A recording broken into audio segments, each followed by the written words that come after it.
era agente substituta do Correio, meu pai era guarda-fio, aposentou. Enquanto a minha irmã abria o Correio, eu lia os jornais. E já menino, eu fazia alguma coisa para trabalhar. E fui convidado pelo farmacêutico Francisco Murta para trabalhar na farmácia dele. Saía da escola, que era perto, ia em casa, almoçava, trabalhava na farmácia. Aprendi a manipular gado, eu fui servente de pedreiro depois, que ganhava R$1, 1 cruzeiro por dia. Mas aí a vida começou a ficar muito difícil. Então, quando começou a apertar muito, uma irmã casou, se mudou para São Paulo, eu então mudei-me para São Paulo. Com a ideia, eu imagino de 12 a 13 anos. 12, 13 anos para 14. E eu fui com a ideia de estudar. Mas chegando lá, arranjei um emprego numa farmácia no bairro do Pari, Alto do Pari, só saía às 10 da noite. Então, o sonho de fazer o curso ginasial morreu. Em 1945, com a vitória dos aliados na Segunda Guerra Mundial e o fim da ditadura Vargas no Brasil, é fundada a UDN, União Democrática Nacional. Partido que abrigava correntes contraditórias, liberais e autoritárias, a UDN proclamava-se o partido das classes médias. Fortemente antigetulista, combateu durante anos o PSD e o PTB, nascidos do governo Vargas. O fracasso da candidatura do brigadeiro Eduardo Gomes e a vitória do Marechal Dutra nas eleições de 45 é a primeira derrota da UDN nas urnas. E nós éramos lá da oposição. O PSD, quando o Getúlio se viu obrigado a convocar a Constituinte em 45 por pressão norte-americana, mas também por pressão dos políticos liberais que se reuniam na arena, aqueles remanescentes do famoso manifesto dos mineiros de 43 contra a ditadura, meu pai era um homem muito independente e ele era contra a ditadura do Getúlio, e minha mãe também. E nunca, verdade seja dita, os grupos dominantes nunca usaram de violência. Usava a violência de comandar os cargos políticos todos e não deixar nada para ninguém, mas sem violência. E lá em Jacuí ainda, tomei conhecimento do projeto de lei do Dutra, criando uma nova lei de imprensa, em 1948. E o Assis Chateaubriand, que já estava criando o seu império em 48, criou no O Jornal, o líder órgão dos Diários Associados, até a sua extinção, em 70 ou 71, ele criou uma seção chamada Cartas ao Parlamento. Então, eu, mais do que depressa, sentei e escrevi uma carta, mostrei para minha mãe, que sabia escrever muito bem, ela gostou muito, eu mandei a carta para o presidente da Comissão Mista de Leis Complementares da Constituição de 46, que era o Plínio Barreto, jurista e diretor do Estado de São Paulo, protestando contra a lei de imprensa, alegando que o direito de falar e o direito de saber era inerente ao ser humano, como pregavam os revolucionários franceses. E essa carta foi publicada com a seguinte nota da redação: recebemos do leitor Dídimo Miranda de Paiva, de Jacuí, sul de Minas, uma carta que, por sua excepcional importância, publicamos na íntegra. Quando a carta chegou em Jacuí com um grande atraso, que tinha que correr uma vez por semana, eu vi a carta e avisei o Tebelhão, que era o assinante do jornal, o Nadir Campos, já falecido, falou: olha, essa página eu preciso dela, o senhor vai ler. Não tinha xerox naquele tempo, só se podia copiar no cartório, não usava fazer isso. Poucos dias depois, o Plínio Barreto teve direito de resposta. Plínio Barreto me respondeu, eu não concordei, voltei a escrever a ele, e voltei a publicar. E muito tempo depois eu o conheci na redação do Estado de São Paulo. Em 51, Getúlio Vargas volta ao poder nos braços do povo, derrotando novamente Eduardo Gomes da UDN. Alvo da caça de escândalos pela bancada udenista no Congresso e da pregação golpista de Carlos Lacerda, especialmente através do jornal Tribuna da Imprensa, Vargas comete suicídio em agosto de 54.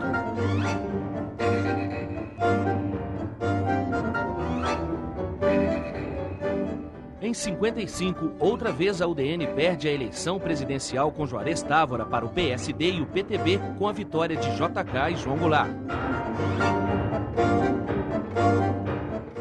Eu fui da UDN, fundador da UDN, até anos 50. Eu não tinha atuação política. Eu nunca aceitei as teses do PC, não aceitava PSB, nunca tive essa atuação.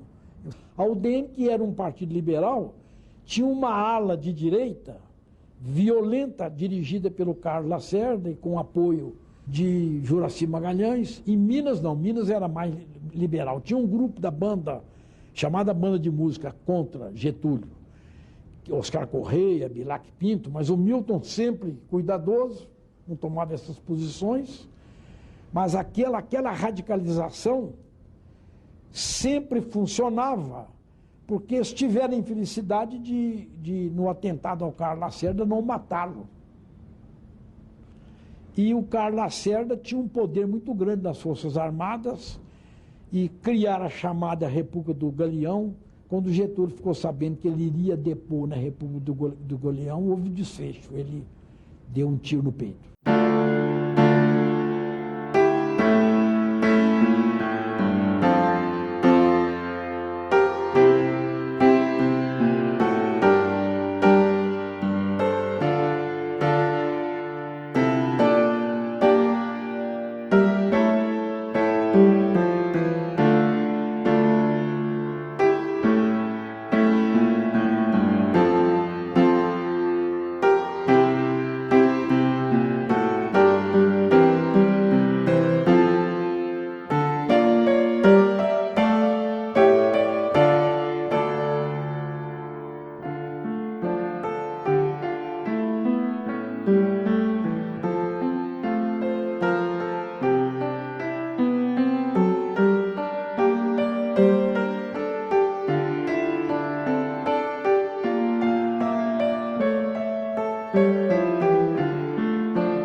Tinha uma equipe excepcional.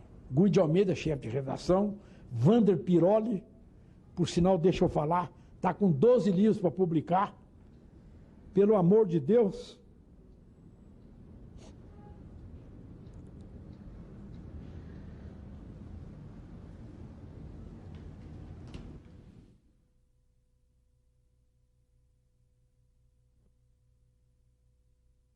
Tem tantas editoras em Belo Horizonte, no Brasil inteiro, e o Vander merece publicar os seus livros. Além do Vander, tinha Dauro Mendes, Roberto Drummond, depois falaremos sobre ele, quando da renúncia do Jânio, e Célios Álvares Gomes Jardim, um comunista puro de alma.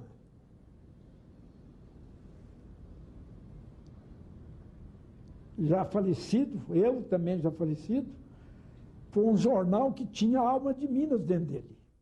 A UDN, em 45, englobava uma esquerda democrática, da qual constavam o sociólogo Caio Prado Júnior, o Astrogildo Pereira, escritor e biógrafo de Machado de Assis, um dos fundadores do PC, João Mangabeira, o Alípio Corrêa Neto, de São Paulo, Domingos Velasco, de Goiás, que eram históricos.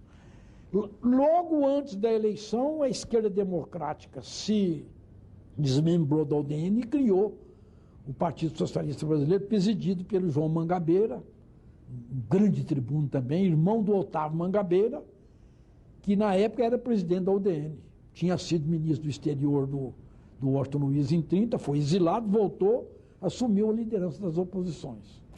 O Luiz Arantes, muito ligado à UDN, trabalhou no Correio do Dia, que foi criado pelo grupo da UDN, entre eles Franzen de Lima, Orlando de Carvalho, talvez Magalhães Pinto também, para combater o governo do Juscelino. Esse tipo de denúncia que o Binômio fazia, o Estado de São Paulo fazia contra o Adhemar de Barros, mas não fazia no geral, e contra o Getúlio. Sempre um deles estava ligado a algum esquema de poder. E durante anos, o Estadão chamava o senhor A de Barros, não chamava ele de Adhemar de Barros. Então, era uma imprensa muito preconceituosa, como, de certa forma, ela continua preconceituosa até hoje. Porque é muito difícil você separar a imprensa do poder superior à imprensa, que é o poder do capital.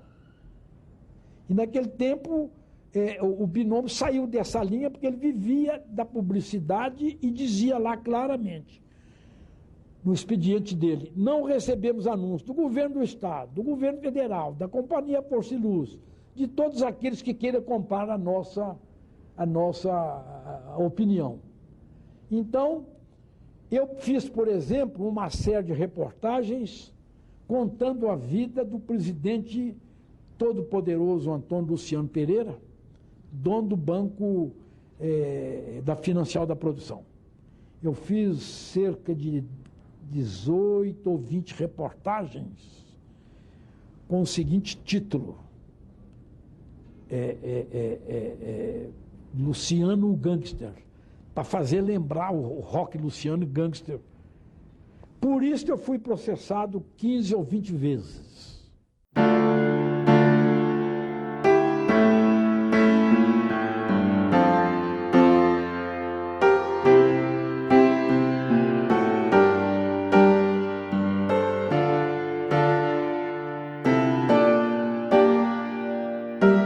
Descobriu-se que Minas tinha um dos maiores índices de criminalidade do mundo. Então, o Roberto Drummond, o Dauro Mendes me pediu, Dídimo, é um assunto que você gosta, agora nós temos de rebentar, nós temos de fazer uma série.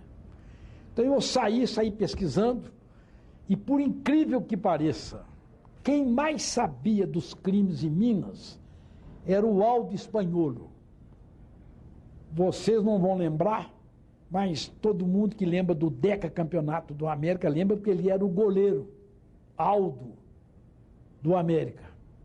E o Aldo trabalhava na estatística da polícia, no antigo DOPS, e ele tinha os dados. Então ele me forneceu dados que hoje, se aparecesse, transformaria ele num expert de Chicago, ou um PhD da matéria. Impressionante os índices, porque tinha uma bandidagem no Estado, bandidagem oficial da polícia e a bandidagem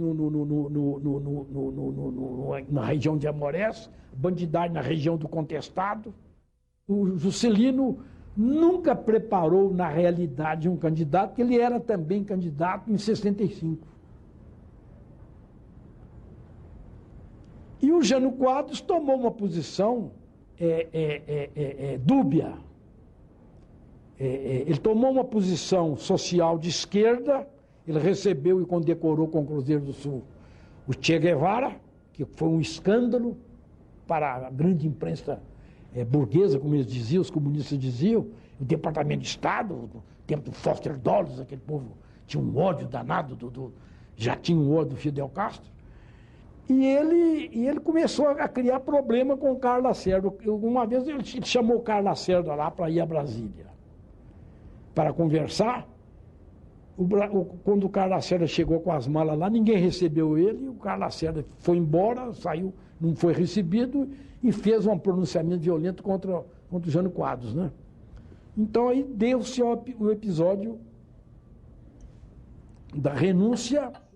Não sendo permitida a reeleição, JK apoia o general Lott, certo de que voltaria à presidência nas eleições de 65. Carlos Lacerda apoia Jânio Quadros e a UDN Mineira indica o nome de Milton Campos para vice. Jânio Quadros vence o general Lott, candidato do PSD. A eleição do vice não é casada na época e João Goulart vence Milton Campos. Após a fase das derrotas gloriosas, finalmente a UDN chega ao poder, apesar do fracasso dos udenistas mineiros. Após 7 meses de governo, Jânio Quadros renuncia em 61, certo de que os militares não aceitariam a posse do vice-presidente Goulart, identificado com as esquerdas. Seu gesto divide o país. De um lado, os conservadores e os ministros militares não querem deixá-lo assumir o cargo. De outro, Leonel Brizola, governador do Rio Grande do Sul, com o apoio do Terceiro Exército, quer garantir a posse do vice. O ensaio de golpe militar de 61 só se resolve com a implantação provisória do sistema parlamentarista, até o plebiscito popular de 63.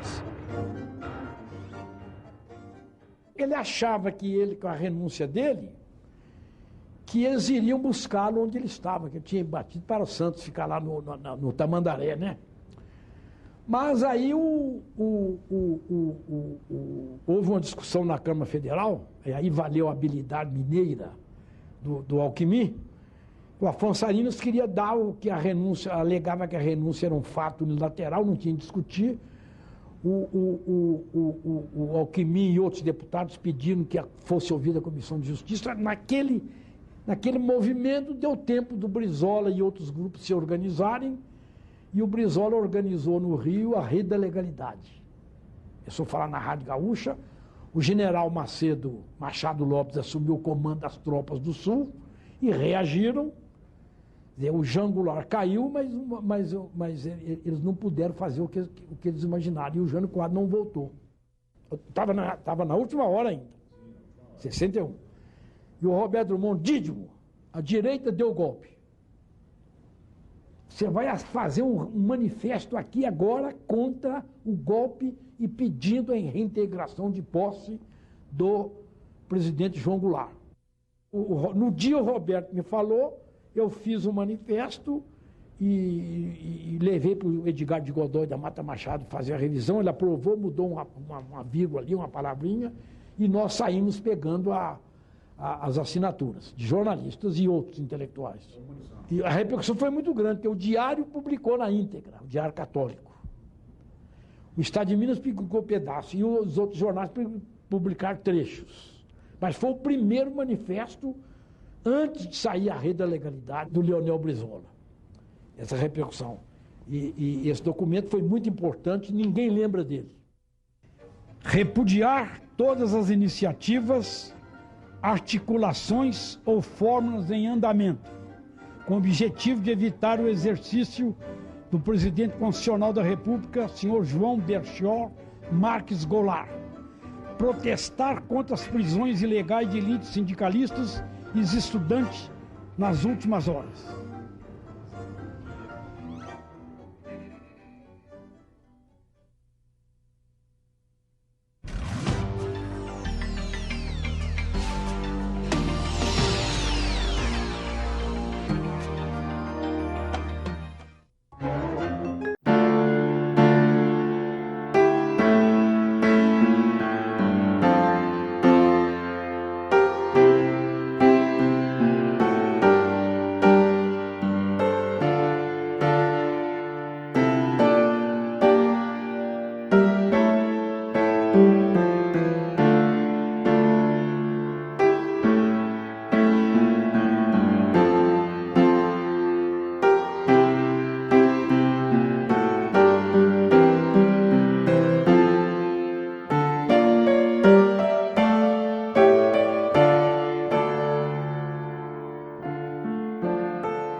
era esse programinha que você está acostumado a ver, não. Era pau grosso.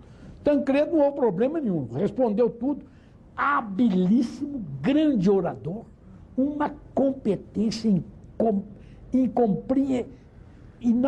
inaudita sobre a palavra, um domínio da tribuna espetacular. Respondeu, não houve problema nenhum.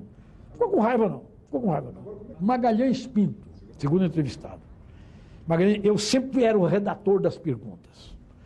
Como o locutor não era pessoa hábil para responder de acordo com o que ele pudesse responder, eu imaginava 2 ou 3 ou 4 respostas que ele pudesse dar, ficava com o texto na mão. Conforme ele dava uma resposta, eu dava a outra pergunta. Mas Magalhães Pinto, então, entrou lá, eu preparei o programa de manhã, mostrei, foi aprovado, o Otávio Reis aprovou, o Antônio Teza aprovou, falou, nossa, que porretada, hein?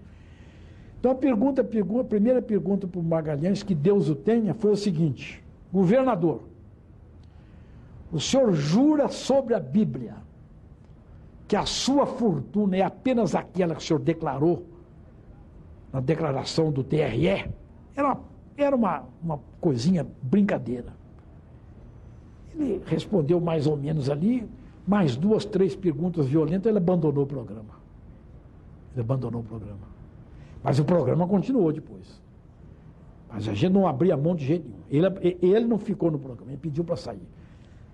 Teve mágoa minha até pouco antes de morrer. Voltou muito pouco tempo depois, quando eu fui presidente do sindicato e abriu uma luta de guerra contra a ditadura, né? Porque eu estava com uma arma na mão, o sindicato tinha um poder danado.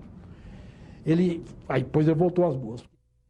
Conspiram contra Jango os governadores Magalhães Pinto, de Minas, Carlos Lacerda, do Rio e Adhemar de Barros, de São Paulo, além dos militares do IPS e da Escola Superior de Guerra e os da linha anticomunista. Na sexta-feira, 13 de março de 64, Goulart promove um comício monstro na Central do Brasil, reafirmando seu compromisso com as reformas de base.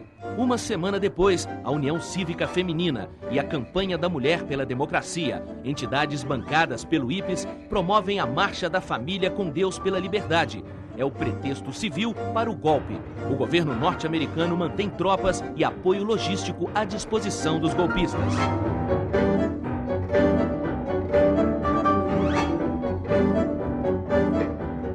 Aí fizeram o comício famoso do 13 de março. Comício em que ele assumiu ele levou a esposa, que era muito bonita, por sinal, a Tereza Goulart. Ele fez o discurso na Central, pregando as reformas. Aí ficou consolidado um clima de um conluio do João Goulart para criar aquilo que a direita estava pregando, que seria a República Sindicalista no Brasil, com fortes pendores pró-Estados Unidos. Daí aquela história que correu da Armada Americana, que estava nas proximidades das costas, e é verdade, tanto que as tropas mineiras ocuparam Carapebus.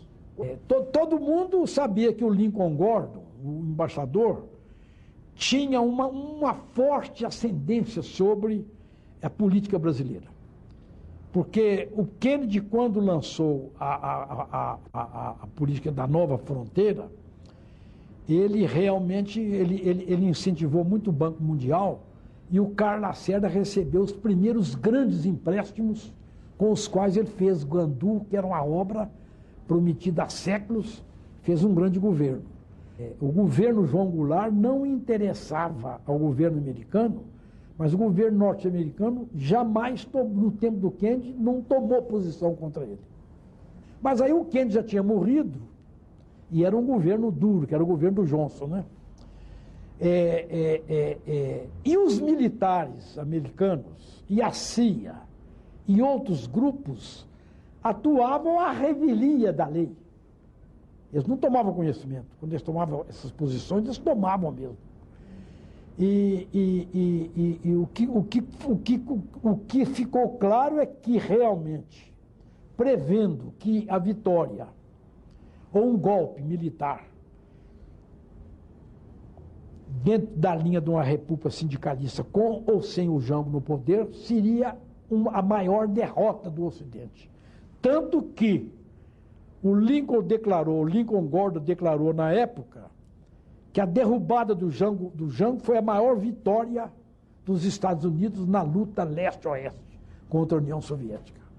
No governo Jânio Quadros, criaram o IPES, Instituto de Pesquisas Econômicas, chefiada por João Batista Leopoldo de Figueiredo, que era de um grande banco em São Paulo, que depois foi encampado pelo Bradesco, que é parente do general Figueiredo, que foi presidente. E o IPES criou uma contrapartida ao ISEB. O ISEB era um grupo nacionalista de intelectuais, como o Werneck Sodré, o Hélio Jaguaribe. O Roberto Campos era membro. O Cândido Mota Filho, quem criou ele foi o Cândido Mota Filho, ministro da Educação do Café Filho. Mas no governo do Juscelino, esse grupo ficou muito forte intelectualmente, porque eles fizeram uma editora e eles pregavam uma posição absolutamente equidistante da política norte-americana. E o IPES pregava o contrário. O IPES, que foi o grande criador daqueles recursos que o IBAD usava para eleger deputados contra a linha de esquerda no Brasil. Então a bancada veio bem menor do que a bancada PSD e PTB, mas muito forte. Eles apoiaram vários deputados. Então, aqui em Minas, embora o Magalhães fosse candidato a presidente da República, nada a imprensa jamais tocou nesse assunto, que poderia sair daquilo um golpe militar, chefiado pelo general Mourão e pelo general Luiz Carlos Guedes, ou Carlos Luiz Guedes, não me lembro o nome. Acontece que, no tempo do governo Goulart, foi criado o ponto 4 no Brasil, que era para assuntos de segurança e assuntos de educação e de saneamento básico. E o Damitrione, aquele agente da CIA que foi sequestrado e morto pelos Tupamaros no Uruguai, chegou a ter nome de rua em Belo Horizonte. Ele trabalhou com a Polícia Mineira. E a Polícia Mineira, quando ela assumiu Carapebus, quando ela subiu lá, que era um ponto estratégico por causa da ligação com... Ela não foi à toa para lá. Houve um estudo estratégico que parece que está meio obscuro até hoje. Aqui em Minas, os jornais nunca publicaram e a gente não tinha essa informação. Sabia, sim, que a gente tinha contato com os militares, que eles queriam derrubar o João Goulart. Isso a gente sabia. Porque tinha 2 candidatos lançados. Era o Lacerda, que estava muito forte na UDN, e o Juscelino, que era senador, diziam que havia comprado o mandato para o Goiás. Não é comprado o mandato. O PSD de Goiás era fortíssimo, com Pedro Ludovico, aquele povo. Ele levou a capital para Goiás, como mandava a Constituição, né? Então, o medo da volta do Juscelino era muito grande. Olha, na minha visão da época, o Lacerda ganhava. Porque a inflação era tão grande, houve um fortalecimento do poder da alta burguesia industrial e militar, a alocação de grandes negócios, uma corrupção também muito grande, e um reforço muito grande da classe média para cima, que eu acho que como haveria mais de, no mínimo, 4 ou 5 candidatos, na minha opinião, o Carlos Lacerda ganharia. Tanto que ele ainda ficou candidato.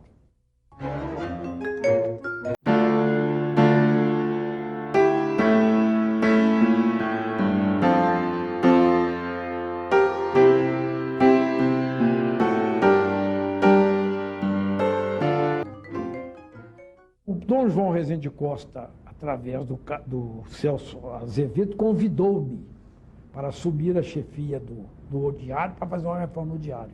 O Diário foi fundado pelo Dom Antônio, era um jornal chamado Diário Católico, que era da Mitra Diocesana.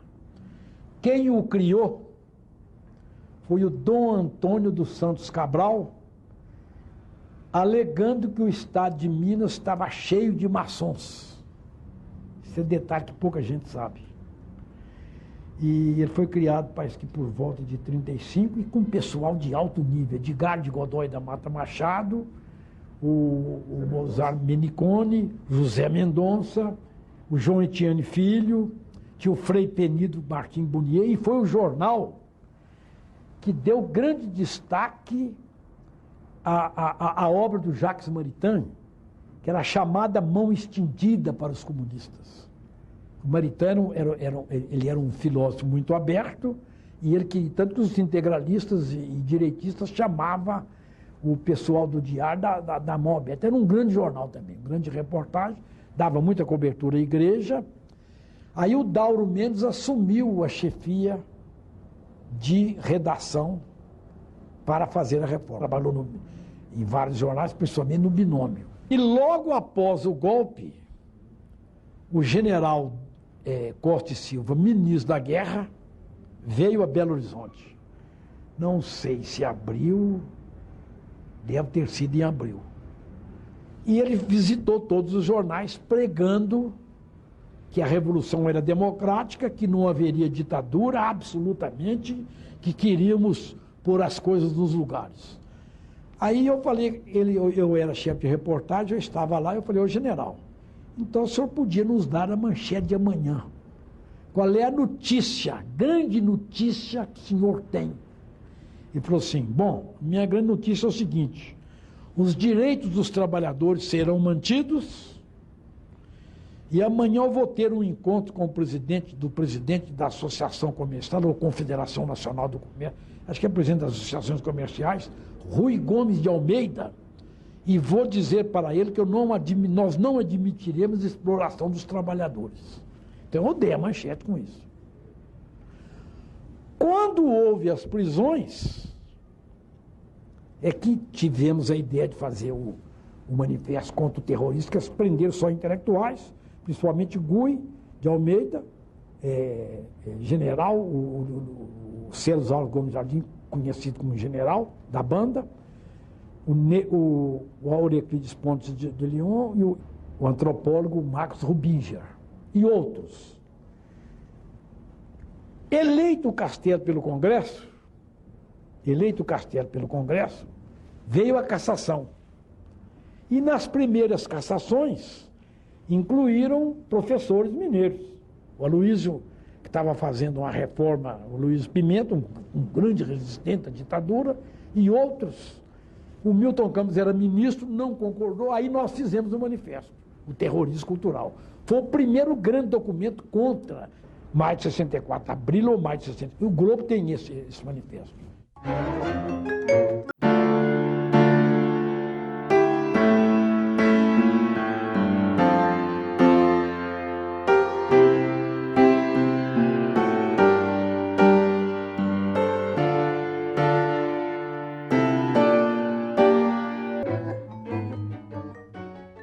O convite do Estado de Minas foi o Geraldo Teixeira da Costa, um grande jornalista, irmão, pai do atual diretor Álvaro Teixeira da Costa, que não me conhecia pessoalmente.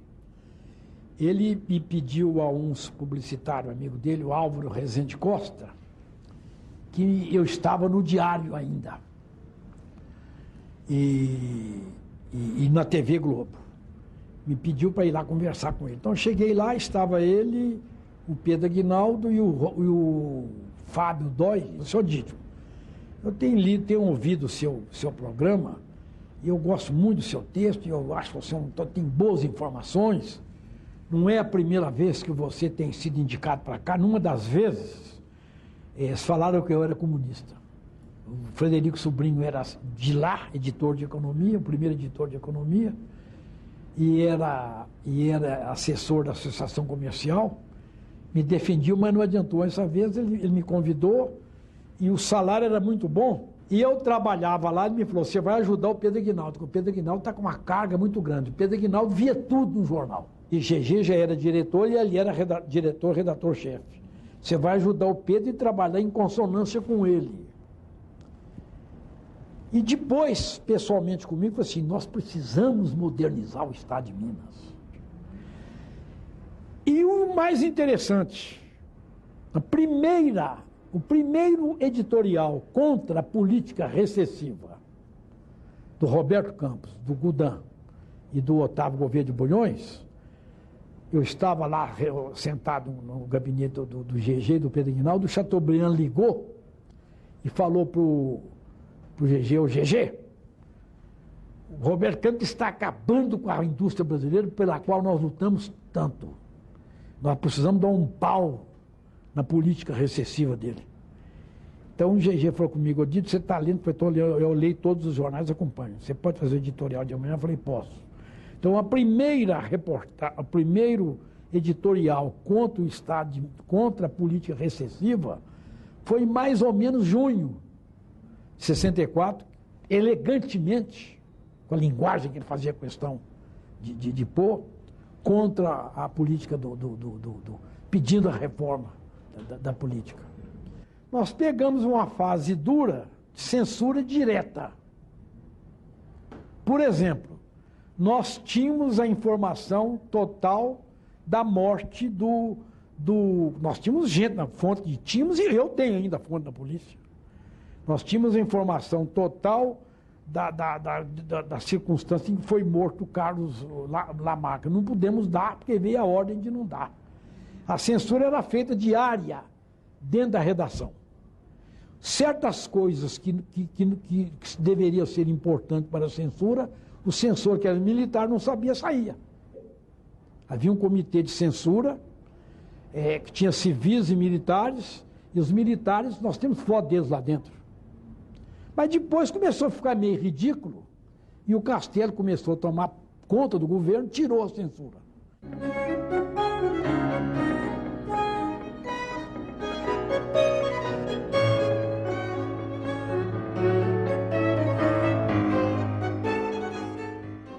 Aí o Barbosa Lima Sobrinho sugeriu que os sindicatos e a Federação de Jornalistas e a ABI fizessem um estudo sobre a lei de imprensa, a lei de segurança e a Constituição Federal. Então, coube a mim, foi criada uma comissão de 19 a 21 em Belo Horizonte, e eu fui o relator e fiz o estudo. Ouvi todo mundo, ouvi Edgar, ouvi o professor Anísio Zelião, que é um alto especialista nessa área, e outros políticos, com leituras também. Fiz um parecer genérico, mas centrando mais em cima dos artigos que transformava a lei de imprensa numa verdadeira lei de força maior.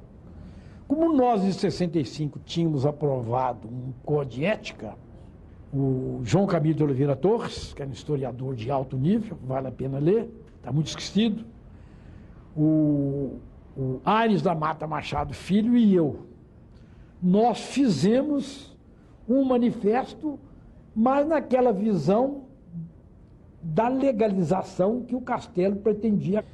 Então nós fizemos um manifesto, mas depois, quando nós vimos que a coisa começou a apertar, começaram a sair os grupos de punição, os grupos armados dos dois lados, notadamente de parte das forças militares de direita, eu sugeri ao sindicato que na próxima Conferência Nacional suspendesse a aplicação do Código de Ética, porque seria mais uma fonte de censura. Aí eles aceitaram. E no parecer que eu fiz, estava demorando muito a chamar ou distribuir o documento. Distribuiu o documento e o documento era violentíssimo. Então, muitas das partes que estão na lei foram por nós aprovadas, menos aquilo em que manda prender jornal e censura em determinados estados e duas ou três questões mais. Principalmente aqui impõe nega o direito da verdade contra o poder público. Continua na lei até hoje. Se eu fizer uma acusação contra o governador, mesmo provando, pela lei de imprensa, ele pode me pôr na cadeia.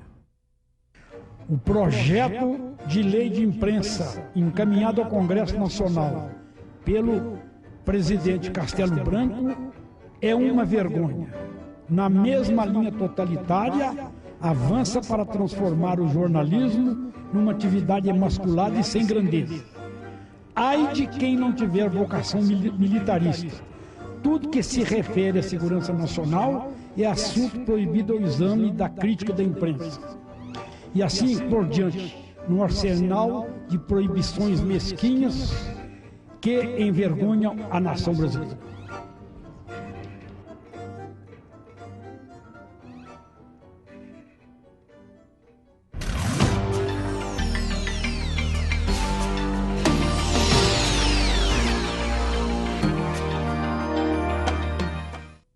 Com a posse do general Costa e Silva em 67 e sua sucessão pelo general Médici de 69 a 74, a linha dura chega ao poder. Os 11 anos de duração do AI-5, baixado em 68, ficaram conhecidos como anos de chumbo e representaram a desarticulação do movimento operário e sindical brasileiro. É como dizia o Hemingway, a morte de qualquer um me diminui porque todos fazemos parte deste arquipélago chamado humanidade. Por isso não pergunte por quem os sinos dobram, eles dobram por ti. Coube ao presidente Geisel, 74 a 79, desenhar o projeto de uma transição lenta, gradual e segura para a democracia. Geisel, apesar de ter usado em vários momentos dispositivos do AI-5, manteve sob controle a linha dura do regime. Durante seu governo, o movimento sindical brasileiro começa a se reorganizar. É o chamado novo sindicalismo, que tem raízes em Minas Gerais e culmina nas manifestações operárias entre 78 e 80 no ABC Paulista.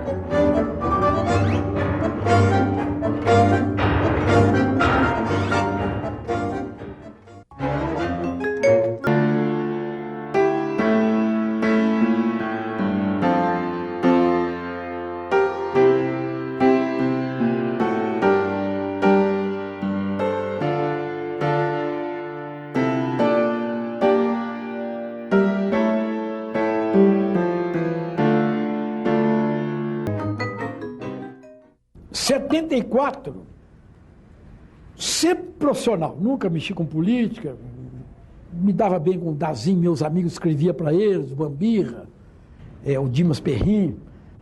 O Sebastião Neri lançou o primeiro livro da coleção Folclore Político. E do Rio de Janeiro marcou o dia aqui para lançar o livro dele no sindicato. O presidente do sindicato era o Salomão Borges.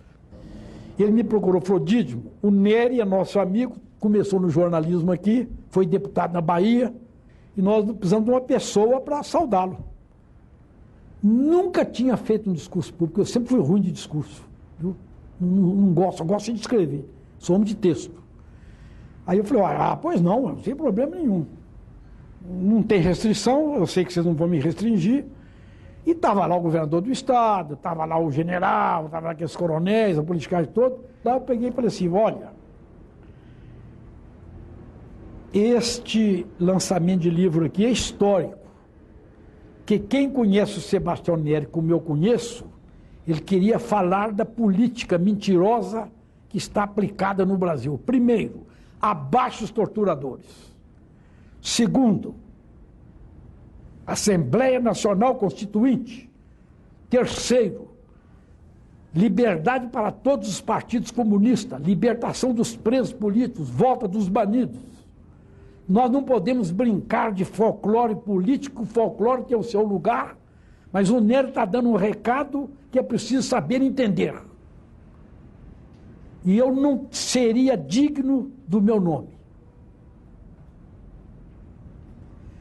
Eu não olharia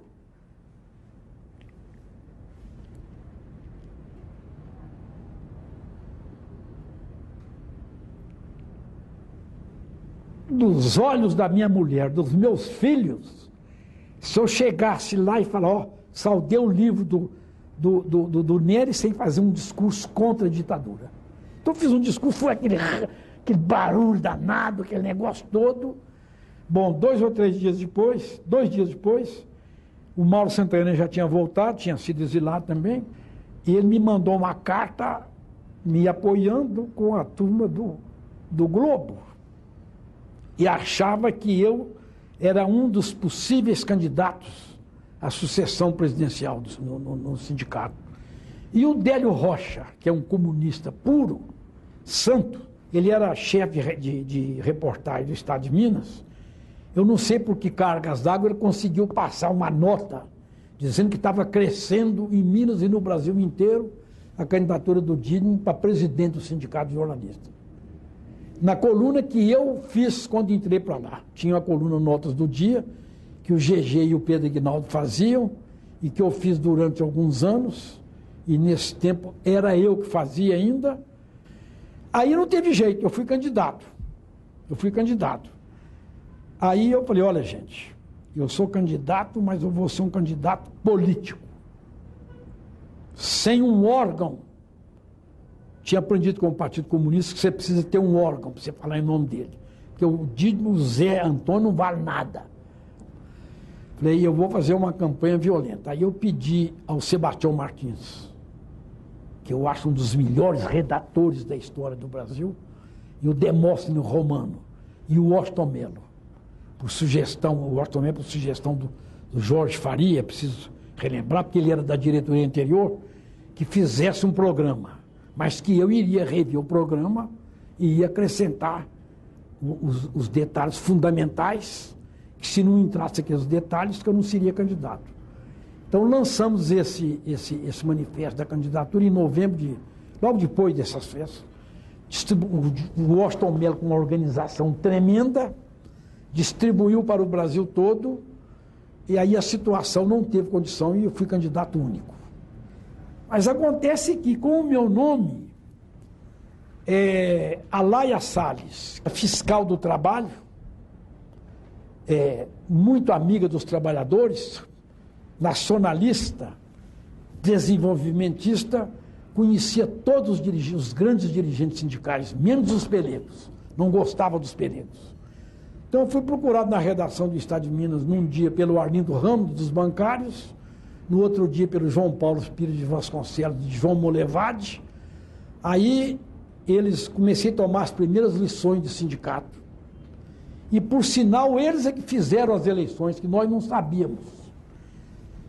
Aí eu perguntei ao Carlos Veloso, que é meu amigo, ele é mais novo que eu, amigo de República. Meu Veloso, qual o advogado que você me indica? Porque eu sei que sindicato tem malandragem, que eles furam urna, fraudam papéis, fraudam tudo. Falei assim, chame o José Mohamedes da Costa, um dos advogados do Sindicato dos Metalúrgicos.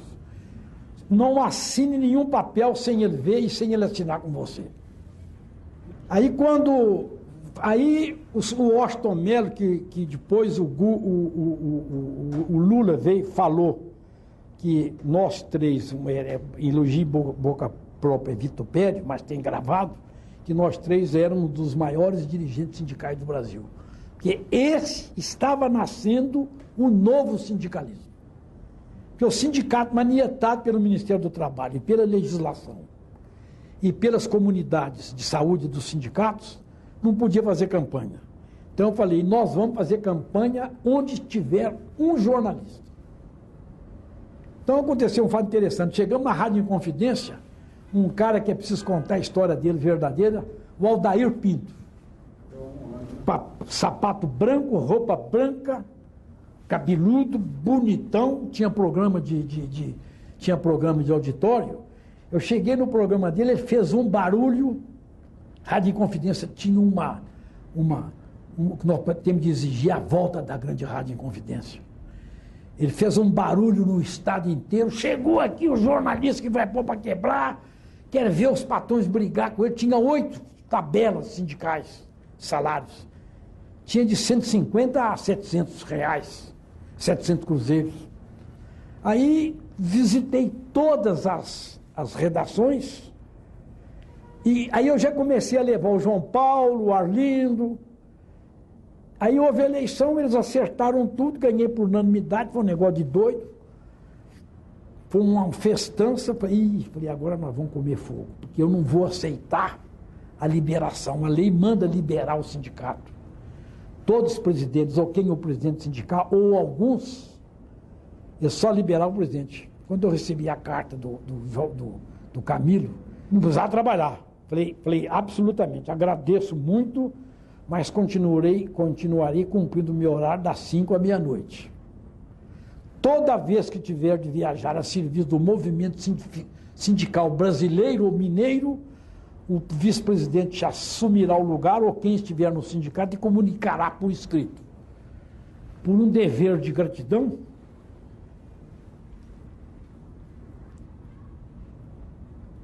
tanto Pedro Aguinaldo quanto o GG, quanto depois o sucessor desse Camilo, jamais cortaram o meu dia. E nós fizemos viagem no Brasil inteiro. Porque depois nós tivemos a ideia de toda a posse de sindicato, nós íamos 10, 12 dirigentes sindical e eu pedi a palavra antes do delegado, Onésio Viana, antes de ele terminava, né? Eu pedi a palavra e baixava o pau. Já estava no governo Geisel com o projeto de abertura lenta, gradual e segura. Mas estava violenta ainda. A notícia não pertence ao jornal, ao seu diretor ou ao redator, como não pertence ao governo, a um partido político, confissão religiosa, setor econômico, corrente filosófica ou a uma organização social. Nós entendemos que a liberdade de dizer e publicar o que se pensa não é privilégio ou garantia pessoal. É um direito do povo, portanto, superior aos próprios interesses do Estado, criação do homem.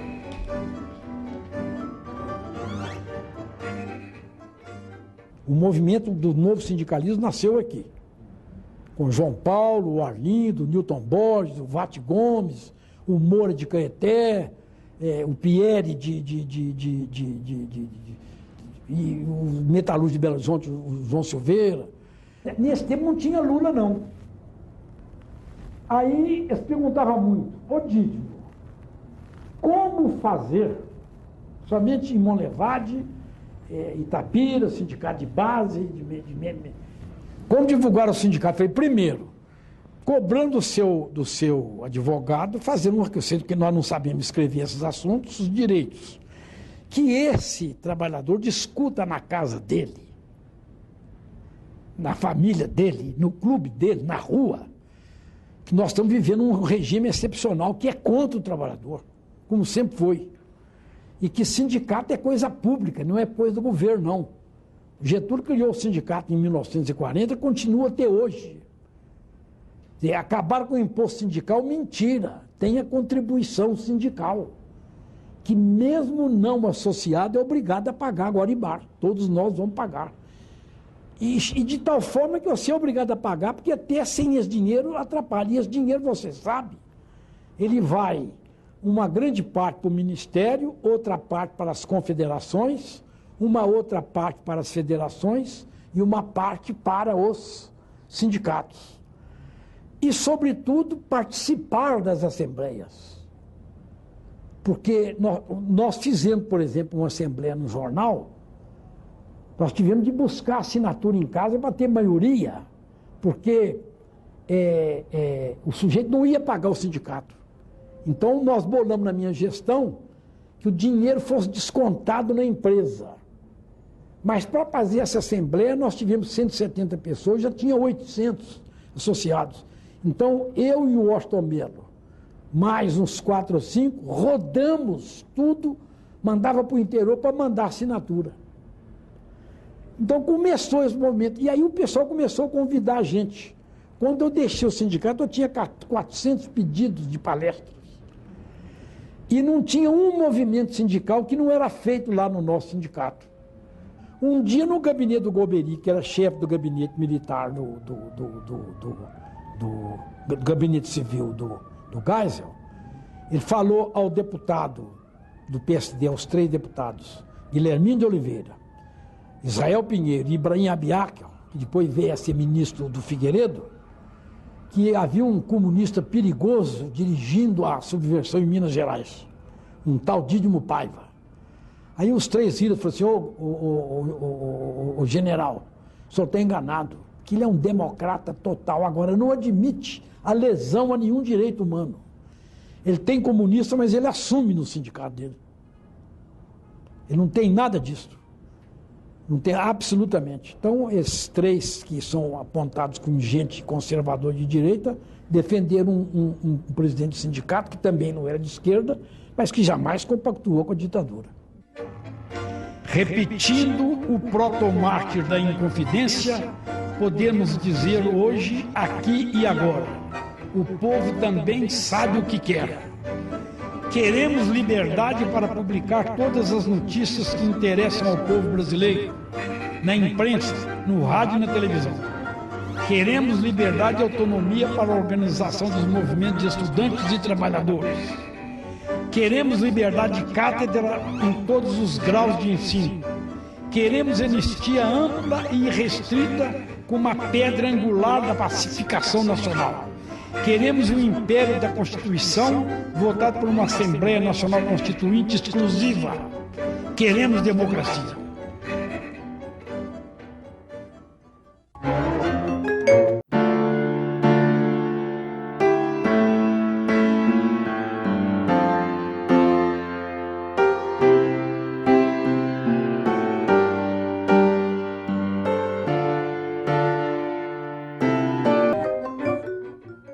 Quando o Geisel veio, eu falei, Aureliano, nós temos muita reclamação para fazer do governo. Só que tem que esse documento nós vamos discutir no meio da comunidade sindical e ninguém terá conhecimento dele. Mas nós vamos recebê-lo. Aí ele veio aqui e nos recebeu no Palácio e veio o Ari Campista, que era o presidente da Confederação Nacional dos Trabalhadores na Indústria, que chamava o Lula de agente da CIA, mau caráter. E ele quis ver o manifesto, falei, não, o senhor não tem nada a ver com o ministério, que o senhor é pelego. Aí nós eu entreguei na mão do general o documento e o Pieri leu um discurso que nós fizemos e nós tivemos a ideia inteligente de não soltar o manifesto para ficar aquele clima. Mas aí começou, 10, 15 dias depois, o próprio Ari Campista divulgou que o general Geisel não tomou conhecimento do manifesto, porque ele era um manifesto desrespeitoso e não havia nada disso. O manifesto defendia as teses da Igreja Católica de respeito ao trabalhador, da Renovário e outros pensadores católicos, e falava que o Brasil não crescerá jamais sem que o trabalho tenha a sua liberdade, porque o trabalho precede o capital, como dizia Lincoln. E o documento, se você ler hoje, ele parece um documento manso, mas na época era um documento muito cuidadoso. Aí o general convidou-nos, nós fomos lá discutir com ele, e ele aceitou as ponderações, mas é evidente que não se cumpriu nada, né?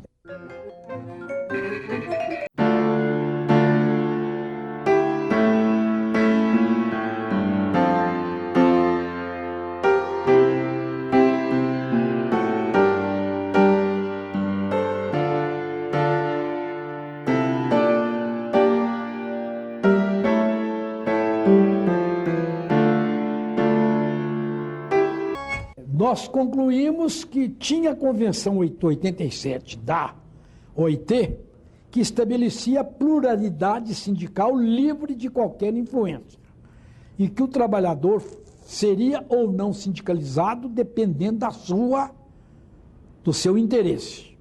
E proibia, e como proíbe até hoje, a demissão imotivada. O que é isso? Você está fazendo 50 anos, a empresa quer pôr um cara de 25 para ganhar o salário inicial no seu lugar. Não pode. Todos os sindicatos acertaram e levaram na convenção da CNI. Lá ele foi derrotado. No Congresso do Pará ele foi aprovado. E são temas que estão aí e que só o trabalhador pode discutir.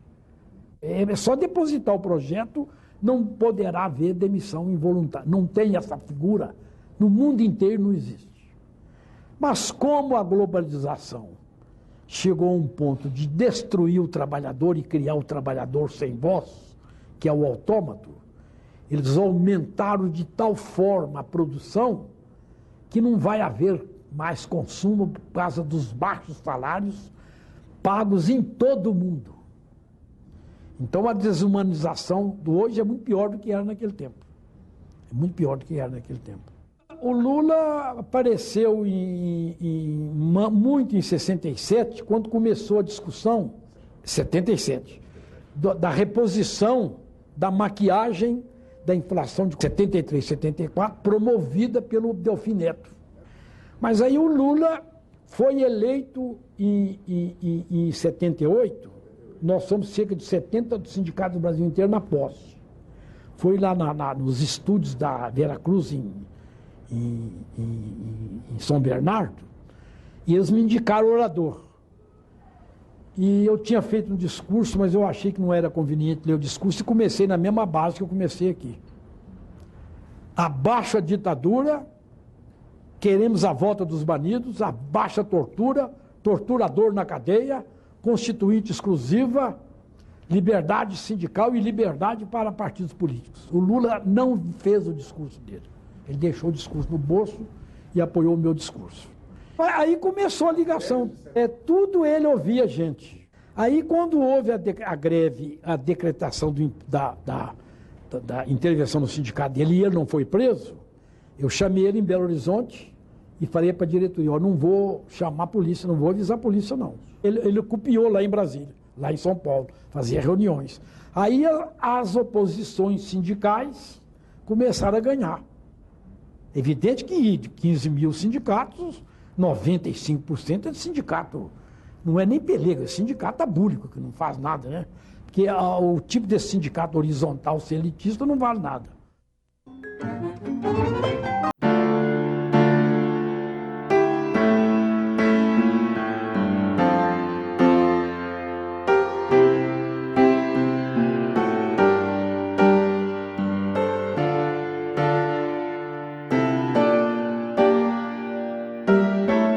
Agora, o grande fato foi quando o Prietro assumiu o Ministério do Trabalho e eles baixaram o decreto 13.000, não sei quanto, antigreve. Nós marcamos uma reunião, marcamos uma no Rio, houve um problema danado, que o Sindicato Metalúrgico era muito pelego, mas marcou que nós iríamos no Congresso Nacional. Então nós saímos aqui de carro, chegamos à noite, chegamos no sindicato do Carlos Castelo Branco, que entrou muito, que eu forcei muito ele entrar no sindicato. Não tinha ninguém. Aí o Lula ligou lá, mas ô Mineiro, como é que tá aí? Falei, e nada não, nós já estamos preparando um documento que nós vamos visitar os líderes sindicais. Aí eu preparei o manifesto importante também. E na primeira reunião com o Sarney, ele era o relator, eu expliquei para ele, e eu falei uma coisa, ele não gostou, falei, mas o senhor tem razão de não gostar, ué. O senhor é um coronel que serve todas as ditaduras. Aí ele encerrou a reunião e não quis ouvir. Aí o Lula falou assim, Didi, você agora você não pode falar mais, você está muito violento. Vamos pôr o Washington Mello. E no final, com o Carlos Castelo Branco, não foi também, não, nessa reunião. O detalhe importante. Na televisão, o Prietro ameaçou qualquer dirigente sindical que viajar a Brasília, em união ou não, com dinheiro do sindicato, será processado pelo Ministério. Aí eu combinei com o Washington, falei, Washington, nós vamos, convoca a reunião, eles autorizam a nossa viagem com o dinheiro do sindicato. Aí chegamos lá e o Lula falou, mas o Lula pediu licença. Toda a diretoria do Lula pediu licença. Eles tiveram medo. E nós fomos lá, enfrentamos, os jornais deram o manifesto, publicaram todos os jornais publicaram esse documento. Fiel ali que o nosso sindicato vem defendendo. Somos pelo mais amplo pluralismo ideológico, contra a política liberticida de patrulhamento dos jornalistas e dirigentes sindicais e dirigentes políticos, que já há um vasto painel de caçados como os trabalhadores, Luiz Carlos Prestes, Luiz Inácio da Silva Lula, João Amazonas, Olívio Dutra, Godofredo Pinto, David Maximiliano, para citar apenas alguns nomes mais conhecidos.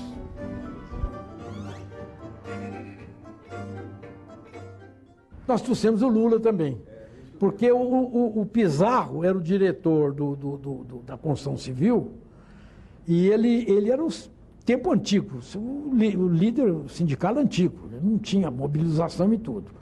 E o negócio virou uma guerra na cidade, mataram o Horacílio, parece na Avenida Olegário Maciel, a polícia matou. Aí nós chamamos os sindicatos todos em roda de Belo Horizonte, chamamos o Lula veio. E nós ficamos 2 ou 3 dias no campo do Atlético tomando conta dos trabalhadores da construção civil, porque geralmente eles trabalhavam, moravam na obra, eles não tinham onde morar. E aí o Lula veio, mas na última reunião nós fomos impedidos de ir por ação judicial. E nós ficamos assistindo a reunião lá no Sindicato dos Bancários com o Arlindo. E quem terminou essa greve, Tarcísio Ferreira, da Universidade Federal, é que falou, ele tomou conta dessa greve final. E aí houve compreensão do governador, eles estavam com fome, nós pedimos 2 caminhões de pães e leite, eles jogaram leite assim, sabe? Foi um negócio impressionante.